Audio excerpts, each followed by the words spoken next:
Friends, welcome to delta news.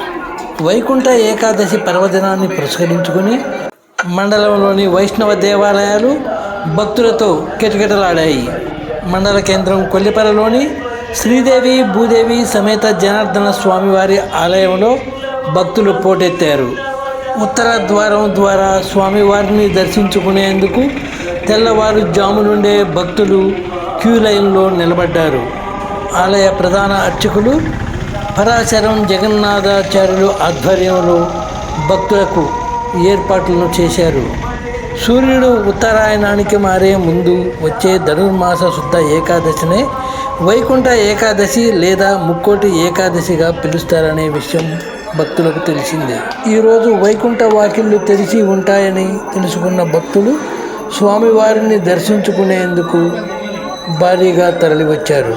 Shri మహావిష్ణువు గరుడ వాహనం ఎక్కి 3 కోట్ల దేవతలతో భూలోకానికి దిగివచ్చి భక్తులకు దర్శనమిస్తాడని, కనుకనే దీనికి ముక్కోటి ఏకాదశి అనే పేరు వచ్చిందని పండితులు తెలిపారు. విష్ణు పురాణం ప్రకారం 2 రాక్షసులు తనకు వ్యతిరేకంగా ఉన్నా శ్రీ మహావిష్ణువు వారి కోసం తన వైకుంఠ ద్వారాలను తెరిచాడని, తమ కథ విని వైకుంఠ ద్వారం గుండా వస్తున్న విష్ణు స్వరూపాన్ని చూసిన వారికి వైకుంఠ ప్రవేశం కల్పించాలని వారు కోరారు. అందుచేతనే ఈ రోజున వైకుంఠ ద్వారాన్ని తలపించే విధంగా వైష్ణవ దేవాలయాల్లో ద్వారాలను ఏర్పాటు చేశారు. ఇక పద్మపురాణం ప్రకారం విష్ణువు నుంచి ఉద్భవించిన శక్తి మురా అనే రాక్షసుడిని సంహరించిన రోజు వైకుంఠ ఏకాదశి. ధనుర్మాస శుక్ల ఏకాదశి రోజున ఉపవాసం ఉన్నవారికి వైకుంఠ ప్రాప్తి కలుగుతుందని భక్తుల విశ్వాసం. ఈ రోజున ఉపవాసం ఉంటే మిగతా 23 ఏకాదశులు ఉపవాసం ఉన్నట్లేనని విష్ణు పురాణం చెబుతోంది. ఈ ఒక్క ఏకాదశి 3 కోట్ల ఏకాదశులతో సమానమైన పవిత్రతను సంతరించుకున్నందువల్ల దీన్ని ముక్కోటి ఏకాదశి అంటారని కూడా చెబుతారు. ముక్కోటి ఏకాదశి నాడే హాలాహలం అమృతం 2 పుట్టాయి. ఈ రోజునే శివుడు హాలాహలం మింగాడు. మహాభారత యుద్ధంలో భగవద్గీతను శ్రీకృష్ణుడు అర్జునుడికి ఇదే రోజున ఉపదేశించాడని భక్తుల విశ్వాసం.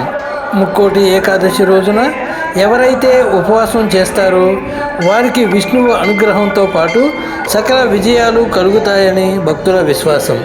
ఫ్రెండ్స్, వీడియోలోకి వెళ్ళే ముందు ఇప్పటి వరకు మీరు మా ఛానల్ని సబ్స్క్రైబ్ చేసి ఉండకపోతే వెంటనే సబ్స్క్రైబ్ చేసుకోండి, మా ఛానల్ ఫాలో అవ్వండి. ఇప్పుడు ఆలయం ప్రధాన అర్చకులు పరాశరం జగన్నాథాచార్యులు గారు ఆలయ ప్రాశస్త్యాన్ని గురించి ఏం చెప్పారో ఈ వీడియోలో చూడండి. శ్రీలక్ష్మీర్వల్లభారంభాం విఘ్నోమనమధ్యమాం అస్మద్ ఆచార్యపర్యంతాం వందే గురుపరంపరాం. భూషణభూషితాంగం శ్రీభూసమేతమరవిందదళాయదాక్షం ధ్యాయేత్ జనార్దన హరిం సురబృందవంద్యం. హరే శ్రీనివాస. ఈరోజు వైకుంఠ ఏకాదశి పర్వదినాన్ని పురస్కరించుకొని మన గ్రామంలో వేంచేసి ఉన్నటువంటి శ్రీదేవి భూదేవి సమేత జనార్దన స్వామి, కృతయుగంలో జనార్దనుడు, కలియుగంలో వెంకటేశ్వరుడు, అత్యంత వైభవపేతంగా స్వామివారికి ఒక దివ్య దర్శనం, అనంతరం ఉత్తరద్వార దర్శనం ఇత్యాది కార్యక్రమాలన్నీ కూడా అత్యంత వైభవపేతంగా గ్రామ ప్రజల సహాయ సహకారములతో చక్కగా నిర్వహించబడుతున్నవి. ఈ దేవాలయం కూడా నారద మహామునిచే ప్రతిష్ఠించబడినటువంటి దేవాలయం.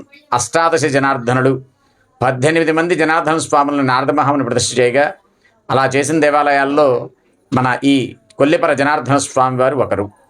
పూర్వం ఇది జనార్దన మిట్టగా పిలువబడుతూ ఉండేది. తర్వాత కొంతకాలానికి సదాశివరాయలు వచ్చిన తర్వాత సదాశివరాయపురంగా ఈ గ్రామాన్ని కూడా పిలువబడడం జరిగింది. తర్వాత కొంతకాలానికి ఇసుకపరతో కూడినటువంటి ప్రాంతం కనుక కోపర్ర కొల్లిపరగా రూపాంతరం చెందినది. ఆ విధంగా ఈ యొక్క దేవాలయం గ్రామం అంతా కూడా, దేవాలయం చుట్టూ గ్రామం అంతా కూడా ఏర్పడినది. ఈ దేవాలయంలో దాదాపు మా వంశీకులు 10 తరాల నుండి కూడా మనం చేస్తున్నాం. నాది 10వ తరం. పరాశరం భారద్వాజులు మాత్రమే ఈ దేవాలయంలో పూర్వం నుండి కూడా ఈ 10 తరాల నుండి కూడా చేస్తూ వచ్చారు.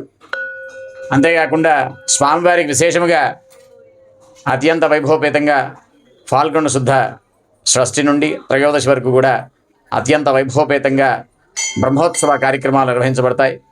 దశమి రోజు కళ్యాణం, ఏకాదశి నాడు స్వామివారి యొక్క రథోత్సవ కార్యక్రమాన్ని నిర్వహించబడుతుంది. అనంతరం ఇత్యాది విశేషమైనటువంటి కార్యక్రమాలన్నీ కూడా అత్యంత వైభవపేతంగా గ్రామ ప్రజల సహాయ సహకారములతో చక్కగా నిర్వహించబడుతున్నాయి.